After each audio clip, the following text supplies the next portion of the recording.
Hello mga lods, ang video ito ay kuha nung nagkayayaan kami ng kumari ko sa kumpare na maligo kami ng dagat. Yung bahay po nila ay tabing ilog, kaya po binabangka po namin palabas papuntang dagat. Kaya nga po pag lumaki ang ilog na yan lumilika sila kasi hindi sila makatulog sa bahay nila kasi ang taas ng baha. Second floor ang bahay nila pero umaabot na halos pumapantay doon sa sahig ng second floor, kaya nililika sila. Diyan po yan sa Riverside sa Ternate, Cavite. Shoutout nga pala sa mga Ternate, Cavite sa Riverside dyan sa kumari ko na si mga Abaldonsado family. Shoutout sa inyo dyan.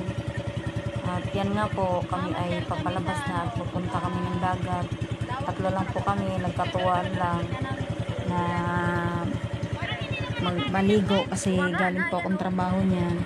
Minsan lang po ako makadalaw sa kanila, kaya sabi ng mga kumari ko, tara Mads, maligo tayo ng dagat. Sabi ko, ang init. Sige lang, saglit lang tayo. Kaya naligo kami at gusto ko rin naman at makasakay ng bangka. Yun lang, maraming salamat.